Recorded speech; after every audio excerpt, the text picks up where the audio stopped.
Yeah. So maybe we'll get started. Good morning, everybody. Welcome to Grand Rounds right before the Family Day weekend. So thank you for taking the time to join us.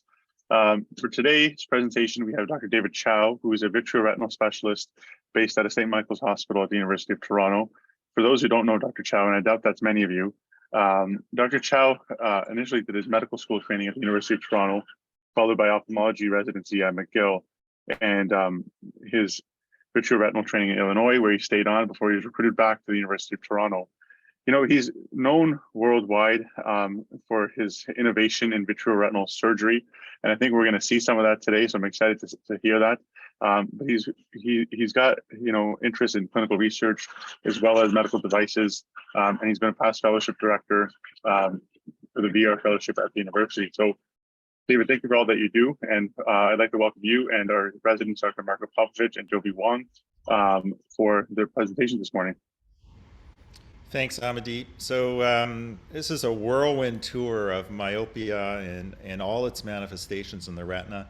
And so I'm going to have Jovi start us off, and then Marco's going to pop in, and then I'll present some fun, interesting kind of surgical videos on where we're going with kind of the surgical side of the story. So off we go. All right, thank you. I'm Jovi, one of the PGY3 residents in Toronto. Dr. Chow, thank you so much for the opportunity to present your slides. And of course, please jump in if there's any points that we want to make about each one here. So our talk today is about myopia, and of course, with high myopia, this is becoming a growing problem in the world. It's becoming a leading cause of worldwide blindness. The definition of myopia we can narrow to essentially a refractive error that's greater than -6 diopters, or an axial length that's greater than 26.5 millimeters, with a progressive choroidal degeneration in the posterior pole. And as we know, the prevalence of myopia is rising, and now affects up to 36% of folks in developed nations. It also changes with age, and so there is a concern about myopic degeneration and pathological myopia affecting folks later in their life. And notably, the difference between pathological myopia and just regular myopia that doesn't cause these pathological changes is that high myopia can cause additional problems, and which we will highlight in the next few slides. So as I alluded to before, there are some ethnic and racial differences in the distribution of people who have myopia. And no matter which sort of study you look at, there is some consensus that there is a higher rate of myopia in Asian countries compared to non-Asian countries. And even when I was reading about this, sometimes some studies they've looked at the same demographic of people, but locating in different regions of the world. So although they have the same racial background, the fact that they live in different places of the world affects the rate. And so there's a lot of interest in the connection between genetic and environmental contributions to myopia. There's also, as we know, differences between women and men, where women have a higher likelihood of developing myopia. There's also a relation to increased educational level, probably related to the fact that that includes working more at near and having a higher socioeconomic class. So when we think about what causes high myopia, we also think about what it presents with, and the hallmark is the presence of a posterior staphyloma. And how does this staphyloma arise? The main two theories relate to a biomechanical cause or a heretodegenerative cause. And in essence, with a biomechanical cause, that's to do with an excessive axial elongation that leads to stretching of the ocular coats. And so that includes some of the typical findings we see in a myopic retina and fundus. such as the straightening of temporal vessels and a peripapillary crescent, a thin retina and choroid, and then the staphyloma, therefore, is believed to be this cause of a very low, like a less rigid sclera. And so intraocular pressure and extraocular muscle tension can cause this mechanical stretch. A heterodegenerative cause essentially is that there's a genetically determined process in which certain individuals are predisposed to this. And in reality, it's possible that both contribute in some way. And maybe in different individuals, different causes may be their etiology.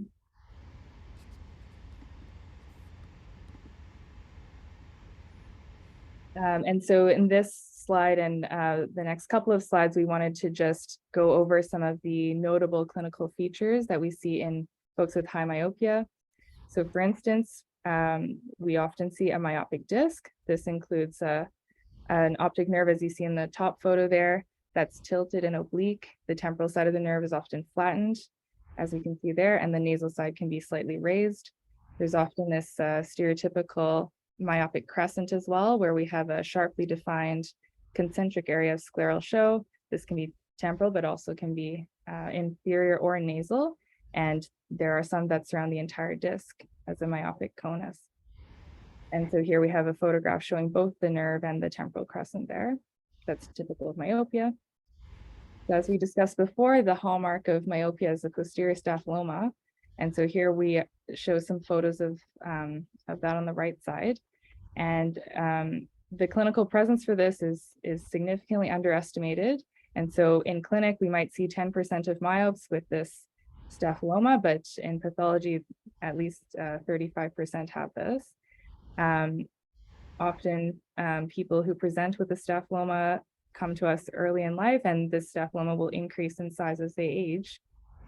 And so essentially the diagnosis includes a clinical examination, but also imaging modalities like ultrasound and OCT to help us make the diagnosis and also monitor for change. And then what concerns us the most, of course, is the involvement of the macula in the progression of this posterior staphyloma, because that would cause vision loss. So before you move on to the next slide, I'm just curious then. So we'll often see a high myope who is actually very normal, correctable to 20/20 plus. Will they not have any staphyloma then? Not necessarily. So the fact that they can see 20/20 plus, it does not preclude the presence of a staphyloma. So you can have it and still have outstanding vision. They're not. It's not interchangeable, basically. Okay, and so as we consider the problems that are brought on by a posterior staphyloma, then of course we want to think about, could we prevent progression of someone's staphyloma? And here on this right-hand side, this photograph, we see a lady with a left eye that has a proptotic appearance. It appears to be misaligned and amblyopic, and there was a concern for an orbital tumor. But in fact, later on imaging, we found out that this was in fact a very significant posterior staphyloma that gave this prominent appearance. And so how can we try and reduce the progression? So there are a variety of surgical techniques that have been tried. For example, equatorial scleral resection with homologous donor sclera. And so here with this, there's no increase in the myopia and vision is improved in a third of the patients, but it is a significant surgery to resect the sclera and add a donor. We can also consider reinforcement of the posterior staphyloma using a variety of materials listed there, but just all of these techniques are not regularly used, partly because they are somewhat ineffective, where the patient continues to have axial elongation and there isn't protection from the development of a Fuchs spot, which can lead to further complications and vision loss. As we know also in children, there is through the ATOM trial and other subsequent trials, the use of low-dose atropine to try and reduce the progression of axial length myopia.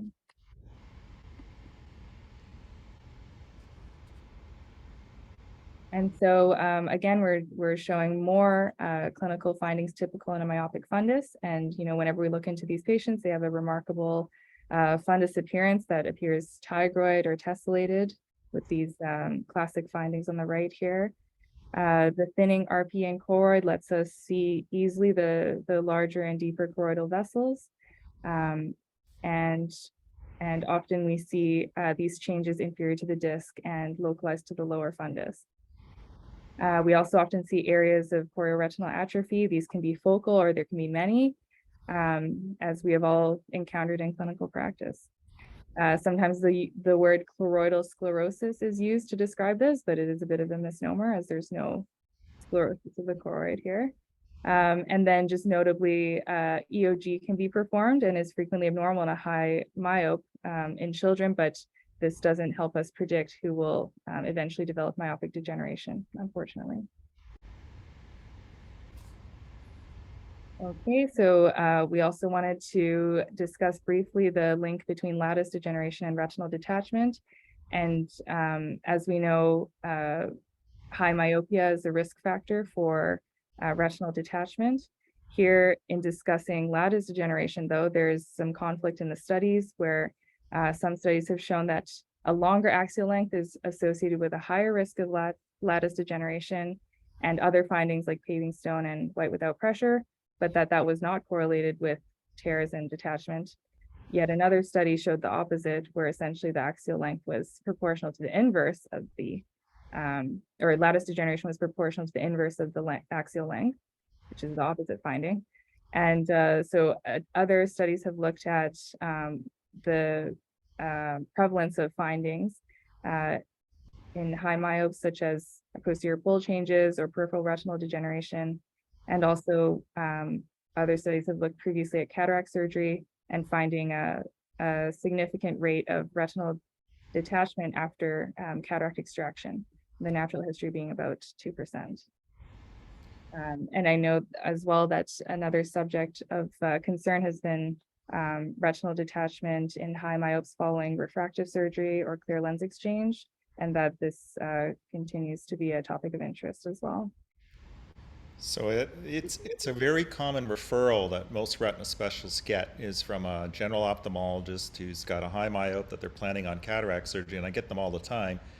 And so I guess there's a couple of points. The first point is the rate of retinal detachment after cataract surgery in a high myope higher than it would have been otherwise? And there, interestingly, it's a bit of a conflicting database on that. So some studies have said for sure that's a truth.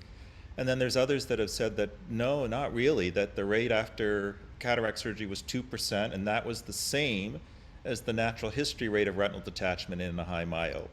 And so there is a little bit of conflict in the literature about whether or not cataract surgery increases the risk of retinal detachment. I think it does, but I think it's not as dramatic as probably some feel it is.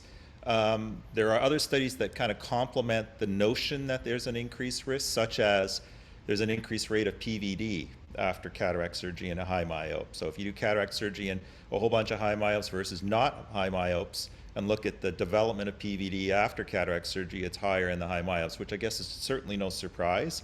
And certainly PVD would be a predisposing factor for inducing tears and detachments. So I think that's an interesting part. And then the next part of that story becomes, if someone has lattice with no holes or lattice with a couple holes, does doing laser treatment on those prior to cataract surgery protect that patient from the development of tears and detachments post-op? And that, interestingly, there's really very little or almost no literature to back up any proof that really does make a difference. But it's certainly, I know I have referrals all the time coming into me asking me if I'll laser this before they do cataract surgery, and I often will. And so I think for peace of mind and I'll do that, but the scientific data on it is actually quite poor. Now, David, what about, outside of the cataract setting? We'll often see some very high young myopes. So, they're just minding their own business, and we find some lattice with holes. What are you doing with those folks? No intervention plan for surgery, for cataract surgery or anything like that. Yeah, and interestingly there, I think most of us will kind of look at the picture. If it's a high risk picture, we'll end up doing treatment. But I think the problem, I guess the problem is that unless you're, well, let me rephrase this. If you lattice just the holes, there have been papers that have shown quite clearly that a lot of those patients will still go on to get retinal detachments. Why? Because they end up getting holes from parts of the retina where there was not lattice that was obvious to you. And that's where they go on to create the break that causes the detachment. So the notion of just doing laser to patches of lattice where there's obvious holes is not, quote, definitively protective against the development of retinal detachment, all right? So if you believe that, then the notion becomes, okay, wait a minute, does that mean now I have to do 360-degree laser on these patients to really, quote, protect them? And that's a big step, right? Now you're getting fairly invasive and aggressive, and that's, generally speaking, not really done. There's some exceptions to that notion, like, you start getting into Stickler syndrome and some other, super high rates of retinal detachment, where you can start talking about things like 360 laser, all right? But generally speaking, I think for, a high myope and a young high myope with lattice and holes, people will do laser to areas where it makes them nervous or they're very kind of alarmed. But again, the data gets a little wishy-washy, right? And so I think everybody has their own kind of approach to it in terms of their level of aggression. Some are going to lattice much more aggressively to every single thing they see that raises any concerns to them. Others will only laser obvious kind of holes with maybe a little puddle of fluid around it, where they think there's an increased risk from it. Okay, and then just a question from the audience. Does your thinking change for young folks undergo high myopes with lattice, presumably undergoing laser refractive surgery? No, it doesn't to me. So it's the same issue. So I think and I get the same referrals all the time. So I don't personally approach the notion that someone's going to have laser refractive surgery as a different decision point on whether I'll give that patient a pre-op or pre-LASIX laser to holes or anything that looks particularly ominous. All right, sorry, Jovi, we'll give it back to you. Okay, so with that, let's continue and discuss considerations that we need to take in the repair of retinal detachment in high myopes. And I think this is the most exciting slide so far. So here we go. Essentially in young myopes who could have essentially an inferior chronic and creeping detachment that's slowly coming up, there are a variety of approaches. We could, of course, observe, we can barrier laser, we can also proceed with surgery with a scleral buckle or a primary vitrectomy, of course, understanding the risk of cataract if we proceed with vitrectomy. Other considerations for retinal detachment repair in high myopes include that for scleral buckles, and that we have to be quite aware of the specific anatomy here. The posterior vitreous base is significantly farther back. There's often also scleral ectasia, as we discussed, that the sclera, it may not be entirely round because of the staphylomas. Also, there can be a low scleral rigidity, and so we discussed how the sclera can be quite thin. In addition to this, there's a consideration that we need to keep the eye at somewhat higher pressure during surgery because the self-sealing wounds may not close on their own without that. And so we also have to be careful with drainage and suture placement given the weaker sclera, and similarly be aware of how tight we pull the buckle. In terms of vitrectomy in high myopes, we also need to consider that in younger patients, the hyaloid will be attached and very hard to remove. Of course, these patients have not typically undergone as much syneresis of the vitreous yet. Similarly, it can be difficult to visualize, and so we need to have Canalog on hand to help visualize the vitreous. If a membrane peel is involved, and I'm sure later as we discuss surgical cases, we'll go through this, but we need to plan ahead of time because the forceps we typically use may not be long enough to reach all the way back to the staphloma. And then finally, as we consider laser, we need to be careful. The retina is particularly atrophic and thin in these patients, and so using a too strong of a laser risks necrosis and also can lead to the possibility of developing holes that are iatrogenic. And we also prefer a gas tamponade over oil for a staphloma. Last thing to consider, and this is very relevant to like new surgeons who are working with myopes, in that if they are the ones to put in the peribulbar block, to consider that myope has a much longer eye, and so we need to be quite careful when we're putting in this block not to then cause a rupture or a globe perforation. So I think one of the important points there is in terms of, there's been a huge shift to primary vitrectomy for the management of retinal detachments over the last 15, 20 years. But the one kind of hardcore choice for scleral buckling that's not argued around the world is a young myope with an inferior chronic creeping detachment. So, generally speaking, those are patients who will get a scleral buckle by probably 95% of retina surgeons around the world. And the reasons for that are a little bit of what I hinted at there down on the discussion about the difficulties with vitrectomy in a young myope. So I think the buckles just work. They work very well in that group of young patients who have an attached hyaloid. So yeah, I think, and the surgical, and this is more for a fellow discussion when we have retina fellows to talk about all the different issues that can pop up in terms of performing surgery on these eyes, because there's a lot of little tricks and difficulties. She hinted also at when we do vitrectomy in a high myope, that sometimes the axial length, when it gets fairly long, our forceps can't reach the macula. So if we're trying to peel an ILM or do something, it can be very stressful trying to get your forceps back onto the surface of the macula when they can't really reach. So there's a whole bunch of little tricks there. Sometimes nowadays we'll take out our cannula so we don't have the distance of the trocar to deal with, and then just put it straight through the sclera. Sometimes you can get away with that. There's a couple companies who are now making forceps that have longer length forceps for the management of high myopes. But of course, the longer the forceps are, the more flexible they are. And as we move into 25 gauge and 27 gauge vitrectomy, a longer forceps length and more flexibility is already a problem, because the forceps are getting smaller and smaller. And so by lengthening it, now you've got your forceps starting to wobble on you a little bit as you're trying to peel an ILM, which is a very stressful event as well. So, and there's a couple cute little, recent innovations in trying to reach a macular surface. One of my old fellows in Kuwait came up with a macular scleral buckle, where he takes one hand and pushes the posterior staphloma up so that he can push the back wall closer to his forceps hand and then peel the ILM in that way. And that's a very high skill maneuver, and that would be done with a chandelier for illumination.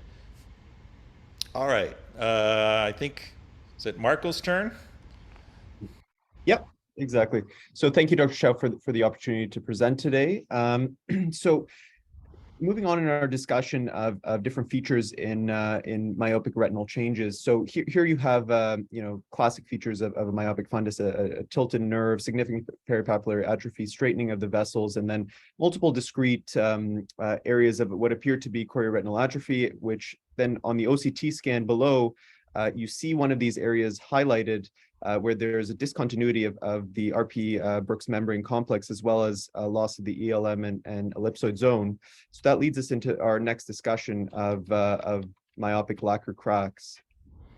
And so lacquer cracks are essentially a rupture of Brooks membrane, and along the progression of myopic states, you could think of myopic states as stretching or an elongation of the retina and surrounding structures, and with enough stretching and elongation, lacquer cracks can essentially form. And although these are a recognized complication of or recognized feature of myopic disease, they are still fairly rare amongst myopes. You can get cases with significant pigment modeling around the lacquer cracks themselves, and so be aware of that. And multimodal imaging is important in these cases as well. Because of a window defect, you will have hyper fluorescence on IVFA with lacquer cracks, and then ICG would actually show you an even broader extent of these features. So you'd have generally hypocyanescence seen with myopic lacquer cracks. And I think the take-home point of why these are clinically relevant is that at the sites of these lacquer cracks, myopic cnvm can develop and further with that areas of chorioretinal atrophy. And so they do have clinical significance. In terms of the natural history of these lacquer cracks, it is variable. Some can stay stable for long periods of time, and then others can progress, have cnvm and other issues. So this is an example here on the right side, showing some lacquer cracks with surrounding pigmentary changes, which is also highlighted nicely on the IVFA. The next finding to note is myopic Forster Fuchs spots. And so along the progression of myopic disease, essentially, with the formation of lacquer cracks, eventually myopic CNVMs can develop within the cracks. And then, Forster Fuchs spots are thought to be this process of RP hyperplasia in the state of a regressed or regressing myopic CNVM. Although, depending on what source you look at, there is some confusion in the literature as to what these actually represent. Clinically, they look as a dark pigmentary change or similar to a macular hemorrhage. But essentially, they're typically a late finding in the case of myopic CNVM. And so, these are visually significant and again, have a high association with lacquer cracks. Natural history typically is quite good, given that the CNVM is on the path to regression, although it is important to be aware and vigilant clinically to ensure that the myopic CNVM is truly treated and not present. And then, so I alluded to it earlier, myopic CNVM is the second most common cause of CNVM after AMD, and it is the most common cause in young individuals. And again, the prevalence is around that of what we saw with lacquer cracks. So it's not very prevalent, but it's definitely a well-recognized feature in myopic retinal change. Basically, myopic CNVMs, the thing I think to take home here is there are differences with respect to these CNVMs and the ones you see in the case of neovascular AMD. In AMD, the CNVMs can definitely be larger, lead to more pronounced leakage, more subretinal and sometimes intraretinal fluid. Whereas in myopic CNVMs, the amount of subretinal fluid that you would see would actually be fairly limited. And so it's important to take that as a clinical pearl, that if you're assessing a patient who you believe to have a myopic CNVM, and there's an overwhelming amount of subretinal fluid, do question your diagnosis and differential diagnosis to make sure that in fact they do have a myopic CNVM. I mean, these CNVMs are nowadays in the anti-VEGF era do not require treat and extend or monthly treatment. Often with only a few injections, they can be treated well. And as with other CNVMs, you do see early hyperfluorescence on the IVFA with leakage as well in the late phases. So this is the kind of classic clinical appearance on the top right photo here of this kind of grayed out, well-circumscribed area corresponding to a myopic CNVM, and then the IVFA findings below. So going into the management of myopic cnvms, so there's been a lot of different interventions that have been tried, some successful and others not as successful. And generally in the pre-anti-VEGF era, treatment was associated with higher complications, higher risk of recurrence. And so it wasn't always perfect. In general, irrespective of treatment, the prognosis of these patients can be quite poor. And the reason for that is that as myopic CNVMs progress, they go from this active state to eventually leading to scarring in that area and later chorioretinal atrophy, which is a significant cause of visual decline in these patients. And so in the pre-anti-VEGF era, one of the most common things that was tried was focal laser photocoagulation. The largest randomized trial on this looked at CNVMs that were at least 100 microns from the fovea. And basically at the 1 and 2 year data found that there was improvement with respect to vision relative to observation. There was basically less patients lost a significant number of ETDRS lines with krypton red laser relative to the observation group. But then when this was looked at a 5 year interval, there was really no difference between groups, and the laser was associated with high recurrence.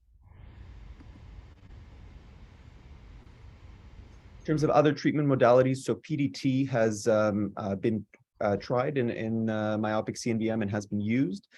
So the VIP trial, the verteporfin and photodynamic therapy trial, was the major randomized trial looking at myopic CNVM patients, and found basically when comparing PDT to observation that there was a visual benefit again of PDT earlier on over 24 months, but then over a longer period of time that benefit was not realized any longer. Various surgical modalities have also been tried for the treatment of myopic CNVM. Submacular surgery, is a high-risk process with questionable visual benefit, given the potential risks of further propagating RPE defects and recurrence despite surgery. Macular translocation surgery is an interesting concept, which in its most extreme form essentially involves the iatrogenic induction of a total retinal detachment and then eventually reorientation or translocation of the retina and reattachment of the retina in an area where the underlying RPE is healthy RPE as opposed to diseased.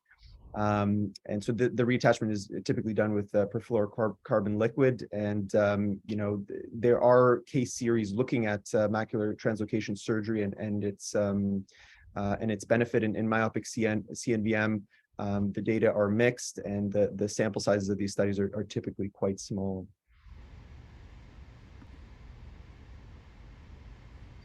So the most common treatment nowadays for myopic CNVMs is anti-VEGF therapy. Initial studies looked at the use of bevacizumab in this condition. So smaller case series with about a year of follow-up looked at bevacizumab and found generally high rates of angiographic closure of the CNVMs, and basically for the first time we're seeing evidence of visual gain as opposed to perhaps stopping visual loss with the use of bevacizumab. And then later, as Lucentis came into the market, small case series, again we're looking at the use of Lucentis in the setting, and again found visual improvement and OCT resolution of the CNVMs. As we, over the years, as our understanding of the treatment and the condition evolved, larger multi-centered randomized trials were designed in this setting. And so the Radiance study was one of these, a phase 3 trial looking at Lucentis for myopic CNVMs, and they employed a randomization schedule essentially with 3 groups. The first had ranibizumab for 2 injections followed by PRN based on the investigator's discretion of whether the visual acuity was stable or not. The second group underwent ranibizumab, a single injection followed by PRN treatment based on disease activity. So this was more based on OCT findings. And the third group underwent PDT single treatment with the option for rescue PDT or ranibizumab if needed. And overall, ranibizumab performed quite well in general relative to initial PDT. And what was interesting actually was that in that group 2, where the mean number of injections was actually smaller than in the first group with the PRN schedule based on visual stabilization, the ETDRS letter gain was actually even slightly better in that second group, in which the PRN dosing was based on disease activity criteria. And OCT was also corroborating the visual acuity gain in the study. In terms of the use of aflibercept for myopic CNVM, the MIRROR phase 3 randomized trial was the landmark multi-centered trial that gave approval to aflibercept in this setting. And they employed a simpler randomization schedule. Essentially, patients received in one arm a single dose of aflibercept followed by PRN treatment or sham injection. And so, at 24-week follow-up, unsurprisingly, the ETDRS letter gain was superior in the aflibercept cohort relative to sham, where patients actually lost letters by the end of follow-up. And then, the next question has been, is there a difference between different agents, different anti-VEGF agents for myopic CNVMs? There are, in general, most of these studies are non-randomized, observational in nature. The one randomized trial I was able to find in 2015 compared bevacizumab and ranibizumab in randomized patients to one of these treatments. The sample size was overall fairly small, and so although numerically Lucentis patients with undergoing Lucentis went from 2080 to 2063 on average, whereas in the Avastin group, patients stayed at about 2063 on the Snellen chart. There was no statistically significant difference detected, either because there was no true difference or because the study was underpowered. So right now there's the thought that there's not really any major difference between these agents. And then the other question is that of long-term anti-VEGF therapy. So these landmark randomized trials did show visual benefit at a year or 2 years, but how about multiple years down the road? And so a study by Ruiz Moreno helped to address this question. This was a non-randomized case series where patients received either ranibizumab or bevacizumab, and patients were followed for 4 years, and they showed quite convincingly that the visual acuity gain in ETDRS letters was sustained until the 48-month period. All right, thanks, Marco. So I'm going to I'll show a couple extra cases here. So here's the case that we showed you before with the lacquer crack, and we've been following this patient for a number of years. Came back with some heme right next to a lacquer crack with the OCT. Here's the angiogram. So he made a point there, I think this is very important for the residents, is that when you do a fluorescein angiogram on a myopic CNVM like we're seeing here, it leaks very subtly. And the problem with that is that when you have lacquer cracks, they're already staining. So you're struggling to figure out, am I just looking at RPE changes that are causing hyperfluorescent staining, or am I looking at actually a CNVM, all right? So sometimes fluorescein can be tricky, all right? It can be a little difficult in the myopes. This is OCT angiography. When this first came out, I had a lot of interest in this, and we wrote a little textbook on this actually. And this was an interesting this case we submitted to one of the very first OCT angiogram machines. And interestingly here, I showed this just to remind the Retina audience that, this is a 3x3 OCT angiogram. And what are you seeing there? Basically nothing. Why? Because it wasn't capturing where the lesion was. So if you did the 6x6, you can see in the outer retina where those crosshairs intersect, a little area of not hyperfluorescence, because OCT angiogram isn't fluorescence, right? It's basically motion contrast. So you're picking up in that spot where there's movement of red blood cells that the algorithm's now detecting and amplifying, and then you can see it show up there in the outer retina and then extending a little bit into the choriocapillaris there. And so on the OCT there, you can see right next to the lacquer crack a little elevation of the RPE, and that's where that myopic CNVM was in this particular patient. The interesting part about this particular patient is that I was an asymptomatic patient with an extrafoveal myopic CNVM. And traditionally, all the trials really were including patients who had visual symptoms. And so the question is, do you treat someone who's asymptomatic with an extrafoveal myopic cnvm? And so some would probably argue no, but a bunch would probably argue, yeah, if that was my mom, I would treat it, right, with anti-VEGF therapy. Here's another case here of a patient who is symptomatic with a much more typical cnvm lesion and underwent essentially a loading dose. So Marco hinted that the trials, some were a single dose and then PRN, very different than what we do in wet AMD. And some were a loading dose of 3 and then PRN. And someone on the chat asked whether or not we do treat and extend. So you can see most of the myopic CNVM trials have clustered on more on PRN dosing and less treatment is necessary in these patients. But this is a patient to show you that essentially in this particular myope, they needed high dosing. We did a loading dose, we put them onto PRN, they came back basically with, so there we dried them all up with the loading dose, and here they come back 2 months later, and there's fluid on the OCT popping up on the right there. You know, and we did another loading dose, dried them all up again, all right, and then held off and did PRN, and then they come back again, and then they're definitely having recurrence and persistent activity. And so here you can see a patient where long-term therapy did become necessary and fit much more into a typical wet AMD type of management pattern than what Marco was describing to you as what a lot of high myopic CNVMs can get away with. All right, so now I'm going to move into some of the more interesting, newer changes. So Marco and Jovi haven't seen these slides for the audience. So I told them I was going to pick on them a little bit. But you know, here's the a high myope with 20/25/20/20, and here's the OCT. So either you guys know what we're looking at here?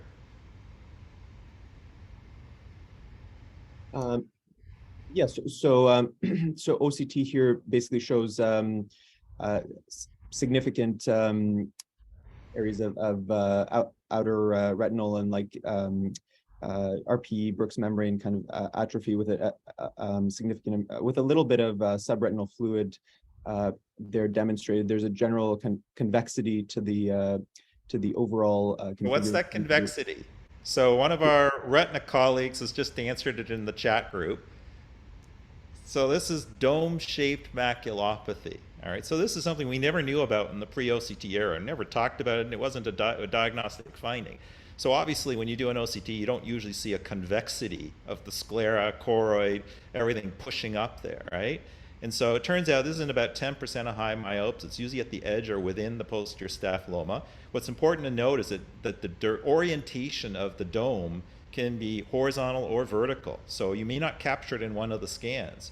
Horizontal might look typically normal, and the vertical might show you the dome, or vice versa, or sometimes it can be both, okay? And this case was interesting because there was subretinal fluid, and the natural history of these dome-shaped maculopathies with subretinal fluid is variable, all right? So, you know, when it's persisted, when the vision's gotten worse, retina people have tried kind of central serous type therapies for these kind of patients with very limited success, and so it really still remains to be determined.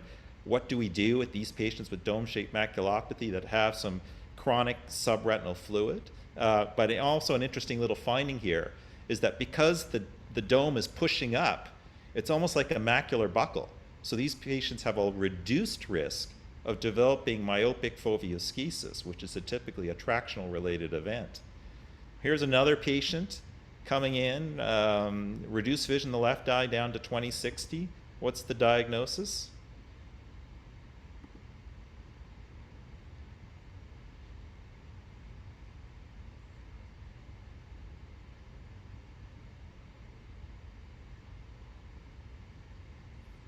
What do you think? So here's another one with the same story, different patient. So we're heading towards the surgical realm now, right? So what you're seeing here is this is typical myopic foveoschisis, all right? So you're starting to see the retina split apart, and this is absolutely believed to be a tractional event occurring. And essentially, over the years, we used to call it myopic foveoschisis all the time.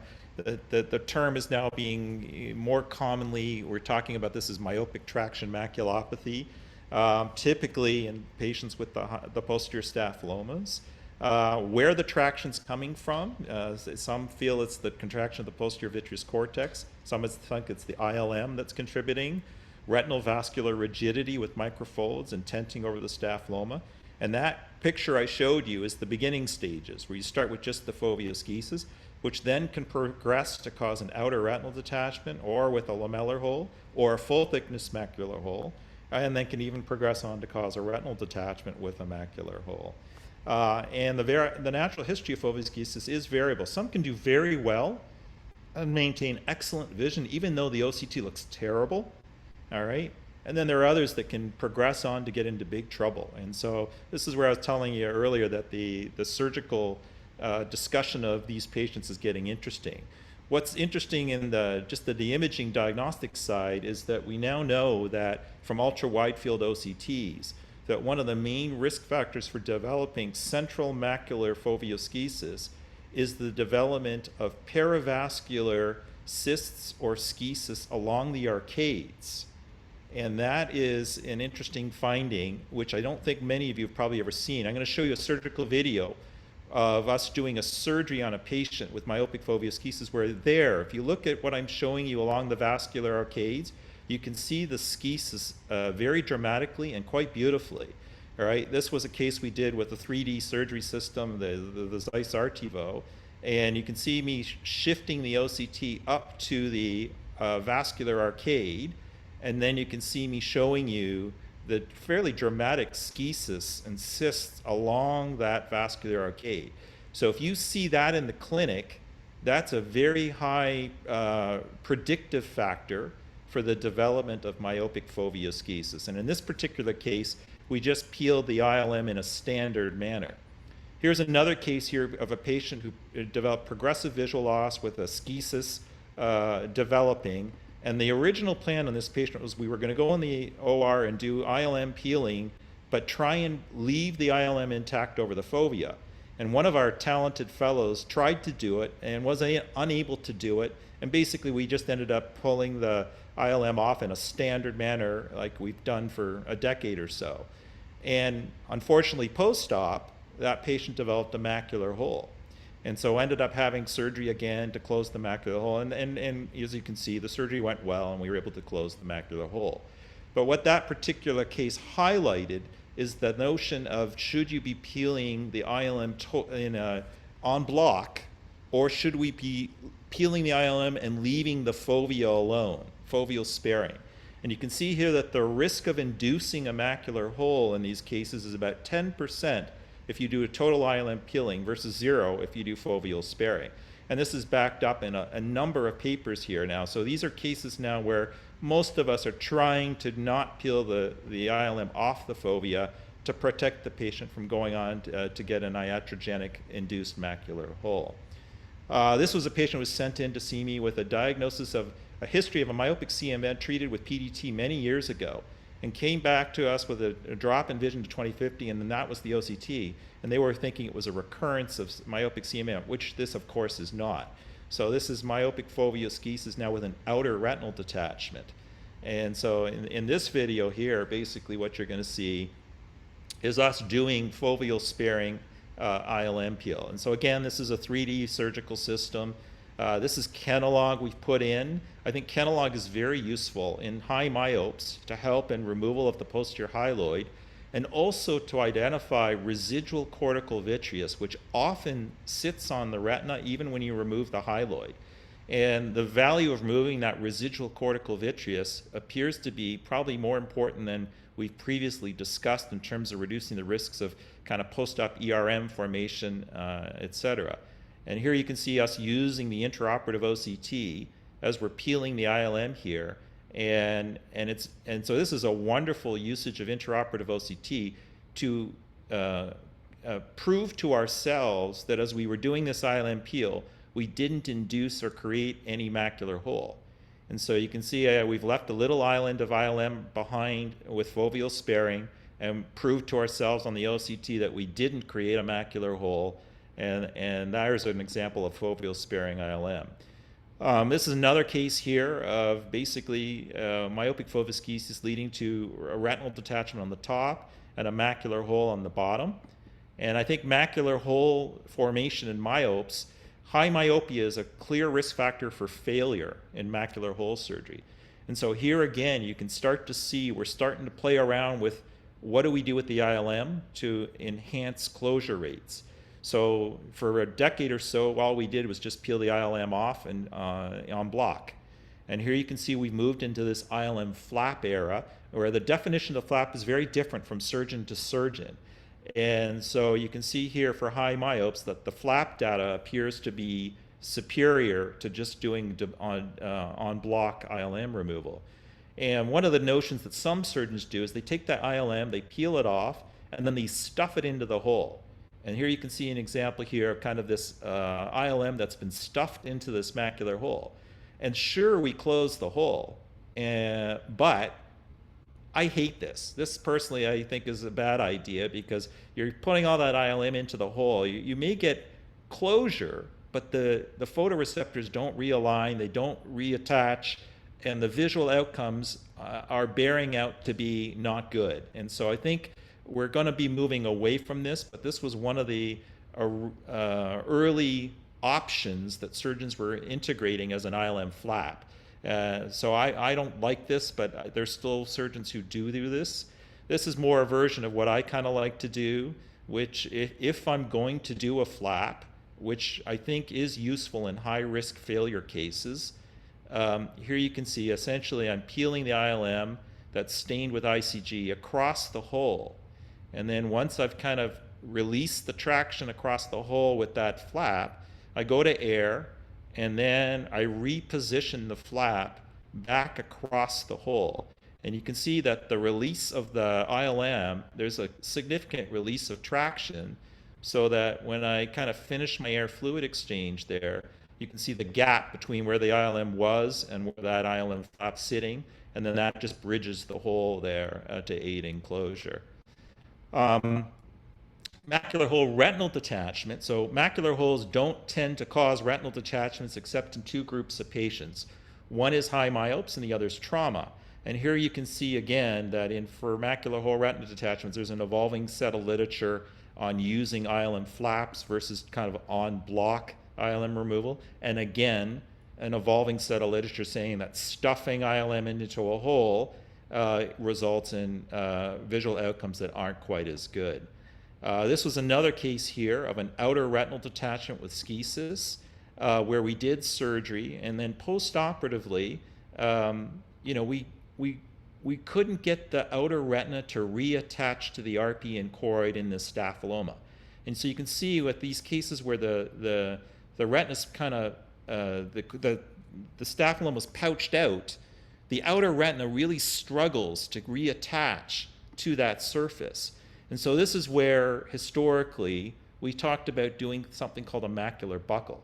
And so here's an example of a patient with an outer retinal detachment that had a external macular buckle placed. That's very obvious in that post-op picture, right? Macular buckles in North America are incredibly rare. Very few surgeons do it. In fact, most ORs don't even have them in stock. They're not in our repertoire of stuff that we can pull out. They're hard to do, they're not pleasant to do, and even you could look at that post-op and say, whoa, that contour of the macula can't result in high-level visual function, right? It's going to have some effect for sure. But this was a more common option in Spain, they like it, Japan, they were doing it, Egypt was doing this. This is something that I started doing at St. Mike's a number of years ago for cases like that I showed you, where that outer retinal detachment, I was struggling to get it to reattach.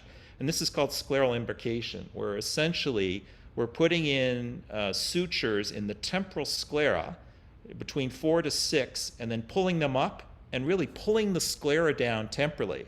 And by shortening that sclera temporally, we're changing the radius of curvature of the staphyloma. And here you can see when I went inside the eye after placing the sutures, that kind of buckling effect I've created by pulling up the sclera. And you can see there on the post-op photos here that we were able to change the contour of the staphyloma, kind of flatten it off a little bit there. And the basis for this wasn't my idea. This came from Ando in Japan, who had presented this like many, many decades ago.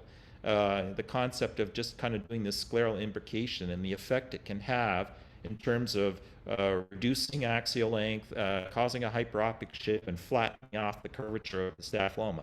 So for me, this kind of scleral imbrication is something that most of the retina world doesn't do, and it's a wonderfully easy option to try and help us when we're struggling with a staphyloma to get the outer retina reattached.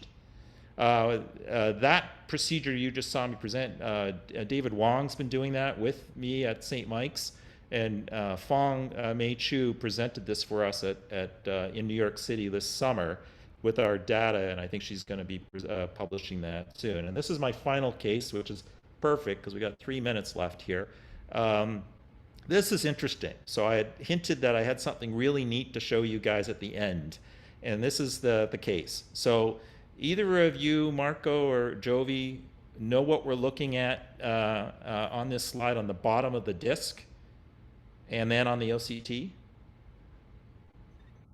Is hard. This is hard. It's not easy.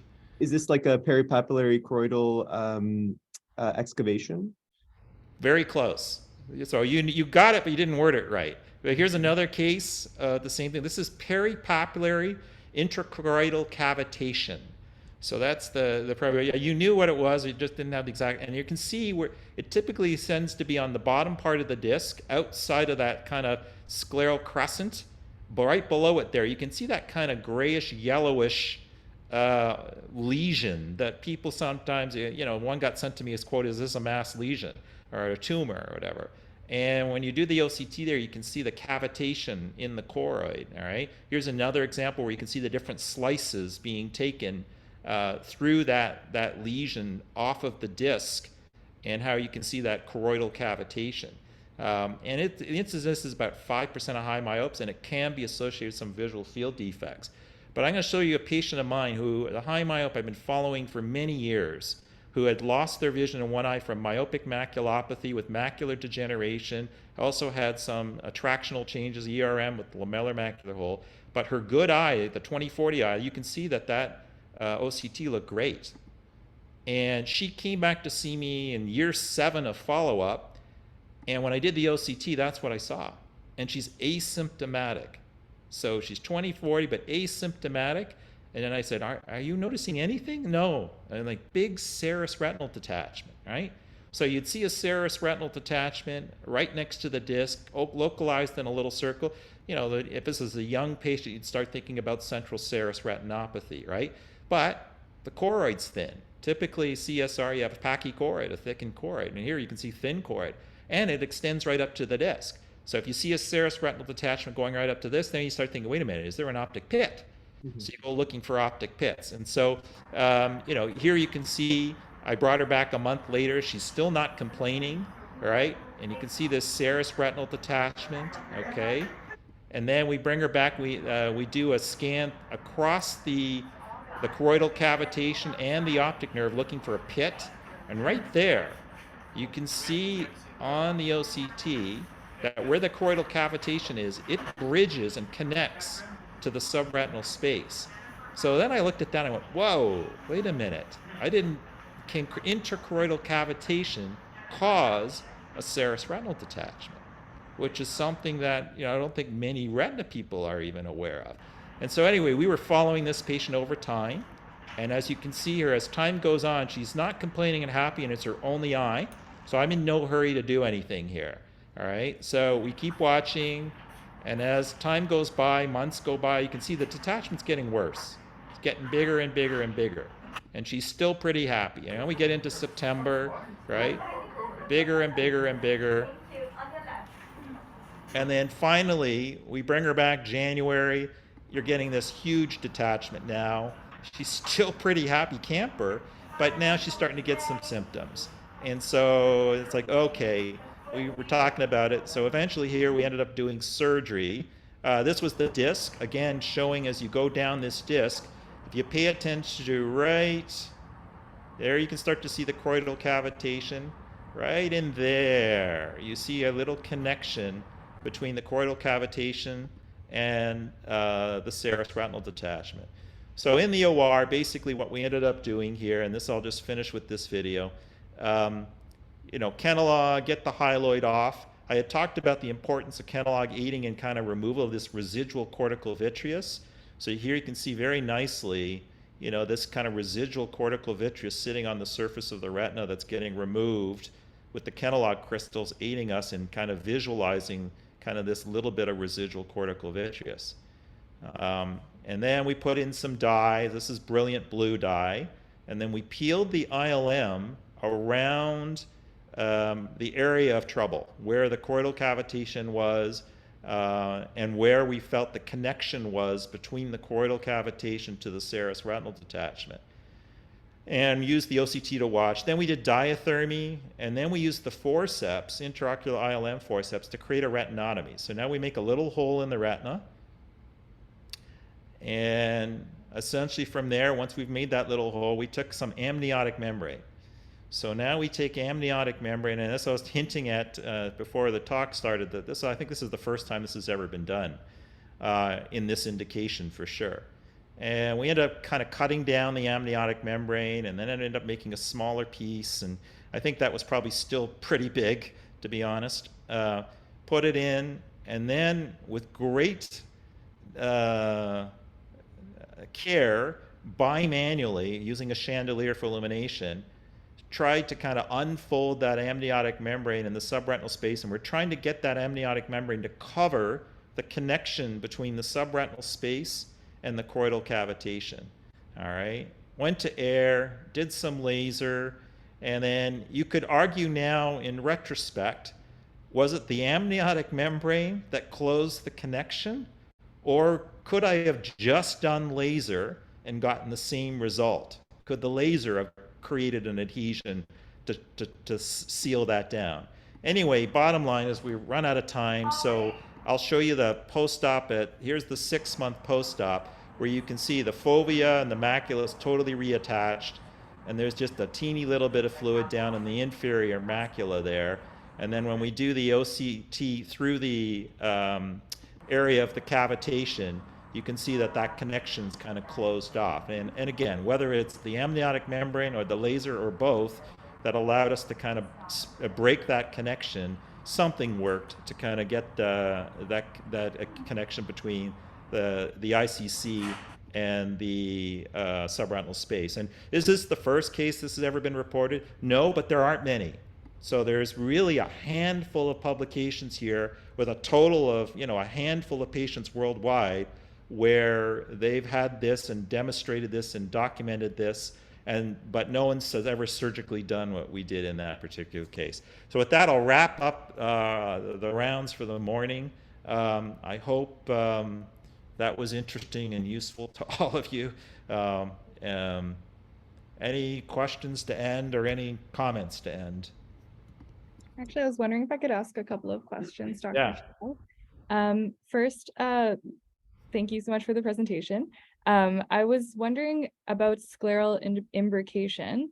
When I previously read about this technique, it's an old technique from like the 30s to 50s used for persistent retinal detachment in high myopes. And so here, this is a unique use of this technique to try and reattach. Although again, it's still in a persistent retinal detachment kind of scenario. So I was wondering if you would consider this technique to treat the staphyloma, or if you would only be using this just because there's a persistent detachment from the macula. Yeah, so the problem with the technique is we have no clue what level of effect we're creating. So, should I be putting 4 bites in, 2 in each quadrant? Should I be putting 3 bites in each quadrant? Should it be 6 bites? How far apart should I put those sutures? 4 millimeters apart? 6 millimeters apart? If I did 6 millimeters apart and put 6 sutures, would I be able to flatten out the contour more than if I put in 4? We don't know. We don't have enough volume of cases, and we haven't done this enough. You can see even between David and I, we've only got like 13 cases we've done in a couple of years, right? So it's going to be a hard one to titrate the effect of how much we're able to get. And it's very, I think it's going to be a little unreliable. I think that's going to be a problem with scleral imbrication as a concept, particularly if you're asking me, should we do this to just stop progression of staphyloma in and of itself? I don't think it'll probably catch on for that. I don't think the technique itself is particularly aggressive. It's only a couple suture bites.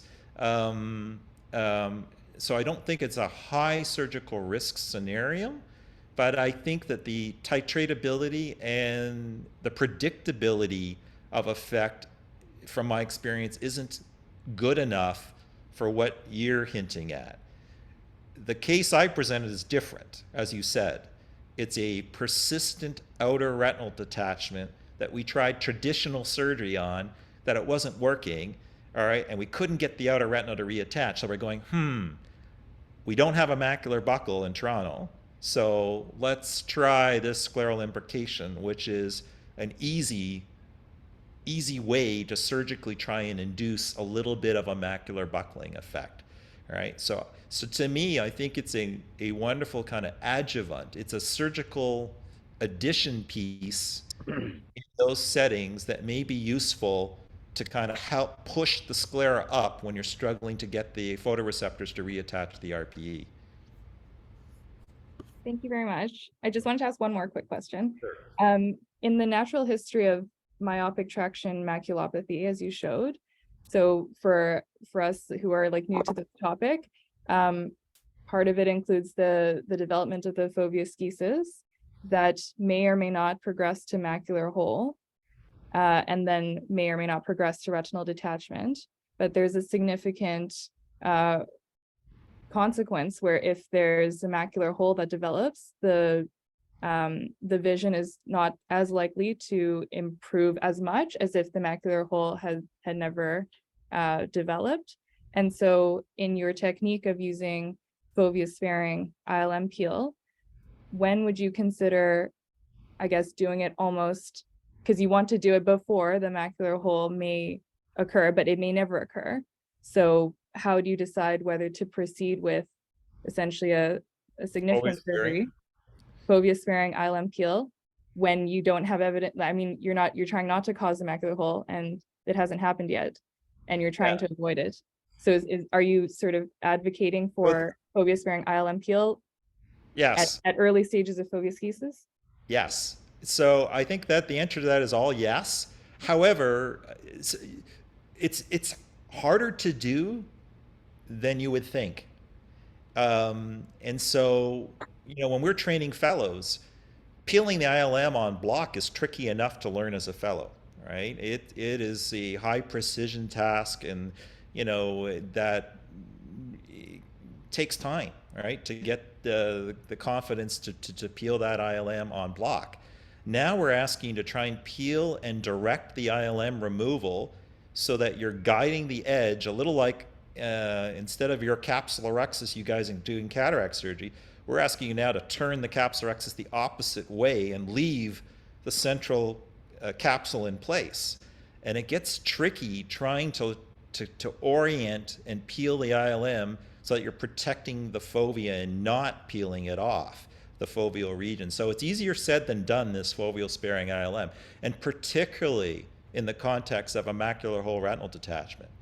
So it's one thing to try and do foveal sparing ILM in a normal kind of fovea schisis case, but once you get a retinal detachment and you have to drain subretinal fluid, right, trying to create a flap that then you remove the fluid and then put the flap back over top, or trying to preserve the foveal ILM and somehow get fluid out, it gets increasingly tricky and more complicated. So the surgical skill level for foveal sparing ILM goes up a whole nother level. So it's a high precision maneuver, higher precision maneuver than just peel the ILM off on block. I guess is what I'm hinting at there. Thank you very much. All right, guys, thank you for a great discussion this morning. Great cases. Marco, Jovi, you guys did great. David, thank you for your presentation. Great use of technology as well. The Maclo CT, it's amazing what you're visualizing and sharing with us this morning, and also the retinal videos. The quality of the retinal videos, surgical videos, has gotten amazing, I guess, with the Ingenuity. Yeah, so you're right on both comments. So I think surgical videos on Ingenuity, and that's the Artivo you were seeing there, are beautiful quality. There's just no question about that. The intraoperative OCT, when it first came out, it's a little bit like everything that first comes out. You kind of wonder yourself, is it really going to make any difference to what I do? The problem with that intraoperative OCT, and this is a project I'm actually doing with Zeiss myself, I'm going to work to their research facility on this, is it's super unreliable. So when we want to get a beautiful intraoperative OCT image, we usually can't get it. We struggle to get it, right? And sometimes when we don't want it, we got this stunning view, all right? So the real problem with the current generation of intraoperative OCT is you can't get it when you really want it. And so, and there's 2-3 levels of mapping on the foot pedal on the Zeiss Lumera. And so getting to the second and then third level of what they've mapped out to control that intraoperative OCT, your brain goes crazy trying to remember, well, what the heck is going on here, to try and get that intraoperative OCT in focus in the right spot and to move it, and oh my goodness. And so it's just way too complicated. The average surgeon does not want anything to do with it. All right, so I think intraoperative OCT is still very much in its infancy. You know, some of the leaders in the world in this area are working on true lifetime intraoperative OCT, which has got enormous challenges in terms of trying to do it so that there is no lag, trying to do it so your instruments don't block the signal. So there are some significant scientific hurdles to overcome before I could show you a video where I'm using my forceps and an intraoperative OCT to peel an ILM. That would be amazing, right? Where you're using the OCT to do the peeling, right? But we are still quite a long way away from that. So what you really saw me showing you was using the intraoperative OCT to guide, did I peel properly or not? Did I create a hole or not? All right, is there a hole or not, right? But it's not actually something I'm using to do the surgery. Well, with that said, I'm sure you guys will get there. You know, OCT technology has come a long way over the last, 15, 20 years. I'd like to thank you guys again. Amazing rounds. We should get to teaching. So thank you all once again. Enjoy your long weekend. Happy Family Day, everybody. All right. Bye-bye. Bye.